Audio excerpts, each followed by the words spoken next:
And before going further, I want to say a few words about the situation in Los Angeles, California. Have you heard of the place?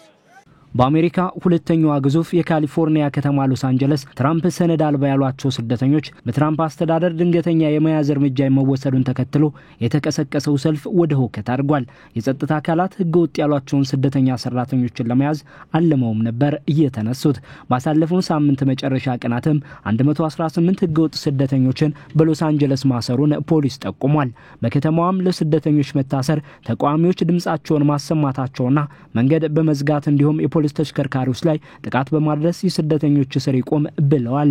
ዳግም የፕሬዝዳንትነቱን መንበር ዶናልድ ትራምፕ ከተቆናጠጡ ጀምሮ በስደተኞች ላይ በተለይም ህገወጥ ስደተኞች ላይ መረር ያለ አቋም ያላቸው ሲሆን ሰነድ አልባ ስደተኞችን በገፍ ወደ የሀገራቸው የማጓጓዝ ተደጋጋሚ ትዕዛዞችን ፈርመዋል። ትራምፕ ክብረ ወሰን በያዘ ቁጥር ልክ ወደ አሜሪካ በህገወጥ የገቡ ስደተኞችን ለማስወጣት የስደተኞችና የጉምሩክ የህግ አስፈጻሚ ኃይሎችን አይስ በትንሹ በቀን 3000 ስደተኞችን እንዲያስረና የአሜሪካ ሜክሲኮ ድንበርን ለመዝጋት ቃል ገብተዋል። በዚሁ ሳቢያ በአሜሪካ በያዝነው 2025 የጸጥታ አካላት ስደተኞችን የመያዝ እንቅስቃሴ በከፍተኛ ሁኔታ መጨመር አሳይቷል። ያም ሆኖ ግን ትራምፕ የሚፈልጉትን ማድረግ አልቻሉም። ከባይደን ባነሰም ስደተኞችን ከሀገር አስወጥተዋል። በሎስ አንጀለስ ያለውን እንቅስቃሴ ተቃዋሚዎች ሲገድቡትም ዶናልድ ትራምፕ በአሜሪካ መንግስት ላይ የሚነሳ አመጽን በወታደር የመበተን ስልጣናቸውን ተጠቅመው በወታደሮች ለመቋቋም ጥረዋል።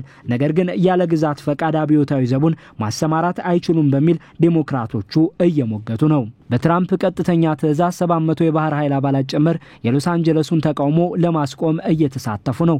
እንደ ባለስልጣናት ገለጻ የብሔራዊ ዘብ ከተቃዋሚዎች የፌደራል ተቋማትን ለመጠበቅ በሚል ነው የገቡት። ትራምፕ ጦሩን ባመሰገኑበት ሎስ አንጀለስን ነፃ እናወጣታለን ሲሉም ተሰምተዋል። ብሔራዊ ዘቡን ለማሰማራት ትራምፕ ከካሊፎርኒያው ዲሞክራት ገዢ ጋቪን ኒውሰም ፈቃድ አላገኙም። በዛ ላይ በህገ ወጥ መንገድ ተንቀሳቅሰዋል በሚል እየተወነጀሉ ነው። ሜክሲኮም ሆነ ሌሎች ሀገራት የስደተኞች መታፈስን እንዲቃወሙ የጠየቁ ሰልፈኞች የሜክሲኮ ባንዲራ ጭምር ያዙ ሲሆን ፕሬዝዳንቱ በካሊፎርኒያ ያየነው የውጭ ሀገራት ባንዲራ በያዙ አመፀኞች በሰላም የህዝብ ስርዓትና የሀገር ሉዓላዊነት ላይ የተፈጸመ ጥቃት ነው ብለዋል።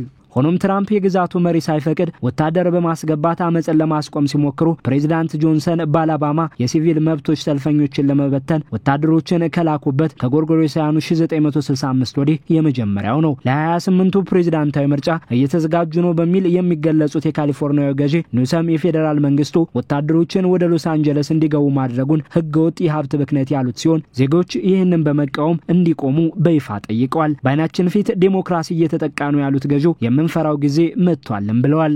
ትራምፕ በበኩላቸው ስርዓትን ለማስከበር የፌደራል ኃይሎች ያስፈልጋሉ ባይናቸው። የሎስ አንጀለስ ከንቲባ ካረን ባስም ቢሆኑ በፖሊሶችና ተቃዋሚዎች መካከል ያለውን ውጥረት ጉዳት ለመቀነስ የአካባቢያዊ ያስቸኳይ ጊዜ አዋጅ አውጀዋል። ተቃውሞው ከተነሳ ጀምሮ ከ380 የሚልቁ ሰዎች ታስረዋል። የትራምፕ የብሔራዊ ዘብንና ባህር ኃይል አባላትን መላክ ተቃውሞውን አባብሶታል። ለአምስተኛ ቀንም ተቃውሞው እንደቀጠለ ነው። ወደ ሌሎች ከተሞችም ተዛምቷል። ፕሬዝዳንቱ 4000 የብሔራዊ ዘብና 700 የባህር ኃይል አባላት ሎስ አንጀለስ እንዲገቡ ትዕዛዝ ሰጥተዋል። ሆኖም የካሊፎርኒያ ገዢ ጋቪን ኒውሰም የከንቲባው ከንቲባ ካረን ባስ የፌደራል መንግስት በተቃውሞው ላይ መሳተፉ አላስፈላጊ ነው እያሉ ነው። ዲሞክራት መሪዎቹ በትራምፕ አስተዳደር ህገወጥ ስደተኞችን የማሰር እርምጃ ያመጣው የጎዳና ላይ ተቃውሞ ብሔራዊ ቀውስ ያመጣል የሚል ስጋት አላቸው። የሀገር ውስጥ ደህንነት እንዳለው ህጋዊ ፍቃድ የሌላቸውን ህገወጥ ስደተኞችን መያዝን የተቃወሙ በቀን እስከ 2000 ሰዎች መያዛቸውን ጠቁሟል። ፔንታጎን ጦሩ የገባው የስደተኛ ኤጀንቶችንና የፌደራል ንብረቶችን ለመጠበቅ እንጂ ከተቃዋሚዎች ጋር ፊት ለፊት ለመግጠም